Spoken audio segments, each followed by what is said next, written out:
Assalamualaikum guys, baga nagaan gara YouTube channel kiyyaa deebitan jechaa guyyaarraa barnoota haaraa tokko isiniif qabadhee dhufeera. Barnoota haaraa keessatti Facebook profile keenya add friend dhabamsiifnee iddoo follow jettu akkamitti akka banannu ilaalla. Viidiyoo kana erga daawwattee booda friendonni yookaan saahiboonni Facebook kiyyaa guutamettee gonkumaa hin ciqamtu. Viidiyoo kana haga dhumaa daawwachuun na wajji tura. Okay guys, kallattumaan gara barnoota keenyatti yeroo deebinu jalqaba irratti aappii Facebook keenya Facebook Lite ta'uu akkasumas Facebook gurraacha guddaa ta'us ni banna jechuudha. Haala kanaan Facebook keenya erga bannee haala kanaan naaf fide jechuudha.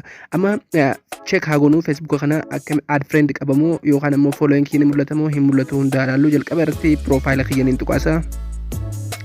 Yeroo profile kiyya tuqaasu haala kanaan naaf fida. Namni follow na godhu hin jiru akkasumas yeroo namni na gaafatu add friend fidaaf jechuudha. Yoo namni kumishan ta'e immoo Facebook kiyya hin hayyamu jechuudha. Kana sirreessuudhaaf ammoo jalqaba steppii namni isin agarsiisu kanaan Facebook follower hedduu argachuu dandeessan akkasumas friendonni keessan kamiyyuu hin guutamu jechuudha. Jalqaba kana sirreessuudhaaf iddoo gama gubbaa irratti argamu akkuma agartan ni cuqaafna.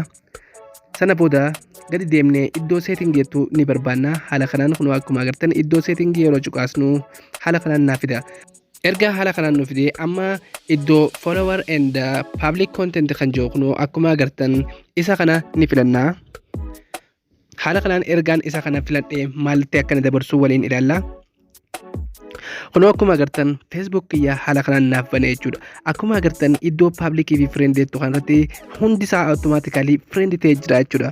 Kana sirreessuudhaaf amma jalqaba irratti gara maal jijjiirraa hunda agartan kana karaa publicitti jijjiirraa jechuudha. Fakkeenyaaf kun akkuma agartan karaa friendii kana karaa publicii akkasumas isa hafee isa jala irratti argamu kanaas gad deemnee isa hafee kana kun friend irra ture public ta'a jechuudha. Automatically erga tokkoffaa goonee kan lammaffaa ni ta'a. Kan sadaffaa ammoo nutu godha.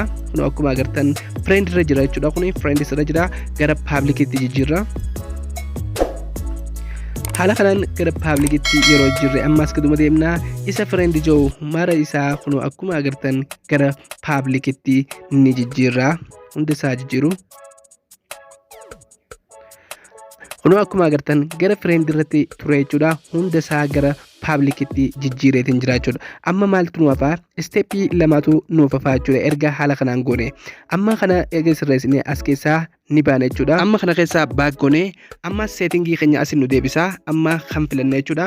Isa how people find and contact you kunoo akkuma agartan isa kana ni filanna jechuudha. Erga haala kanaan isa kana filannee asitti nu dabarsa. Isa jalqaba irra jiru amma ni filanna. Sana booda how people can find you who can send you friend request kan jiru ni filanna. Isa jalqaba irra ture jechuudha. Isa friend of friend ni filanna jechuudha. Isa jalqaba irra ture yookaan ammoo friend irra jiraate immoo akkasumatti dhiistu. Sana booda haala kanaan finnee jira jechuudha. Amma kan nu hafee steppii takka qofaa jechuudha. Steppiin takkaffaa ammoo Facebook profile keenya isa jalqabaatti ni deebina. Sana booda Facebook profile keenya ni cuqaafna. Sana booda iddoo edit profile jettu ni filanna. Amma kan nu hafu follower keenya mul'ifachuu qofa jechuudha. Sana booda ammas iddoo haala kanaan erga nu fide iddoo edit jettu kunoo isa xiqqoo tana ni filanna. Sana booda gadi deemna. Kunoo akkuma agartan followed by namoonni na hordofan dhokatee jira jechuudha. Raayitii irratti godha. Akkasumas gad deemee kunoo akkuma agartan naaf mul'atee jira jechuudha. Amma eega raatiitti godhee sana booda save ni godha. Amma back ni godha jechuudha irraa. Akkuma agartan followers kiyya naaf mul'atee jira jechuudha. Mee namni isin na gaafatuuf admoo friend akka qabu waliin haa ilaallu. As keessaa bahee Facebook biraa seenee isa kana search godhee isin agarsiisa jechuudha. Logout haa godhu. Logout goonee kana isaan amma sirreessa kana isin agarsiisa jechuudha. Kunoo akkuma agartan ergaan haala kana fidee iddoo searching godha jechuudha. Search ergaan godhee amma maqaa Saaraa jiru kana Facebookaan amma sirreessa kana ni cuqaasa. Wow! Kun akkuma agartan iddoo follow naaf fidee jira jechuudha guys. Kan biraa ammoo akkuma agartan iddoo add friend qaba. Kan amma sirreessee iddoo follow qaba. Kun akkuma agartan followers naa mul'atee jira. Amma follow yeroon godhu lakkoofsi gama jalaa kanarratti naaf dabalamaa jechuudha. Kun akkuma agartan follow mi'a godhu. Follow godhee refresh yeroon godhu lakkoofsi kiyya kun akkuma agartan naaf dabalamee jira. Haala kanaan hordoftoota hedduu argachuu ni dandeessanii friend request keessan gonkumaa hin guutamu jechuudha guys. Akka irraa gammadan abdiin qaba. Viidiyoon kun yoo sirriitti illee like godhuun akkasumas namoota biraatiif share godhuu hin dagatinaa. Chaanala kanaaf haaraa taatan ammoo subscribe godhuun iddoo bell notification banachuu hin dagatinaa. Viidiyoon nuti gadhiifnu nama hunda dura akka isin qaqqabuuf isin gargaara. Viidiyoo kana waan daawwattaniif baay'ee galatooma. Yaada yoo qabdan komentii keessatti godhaa.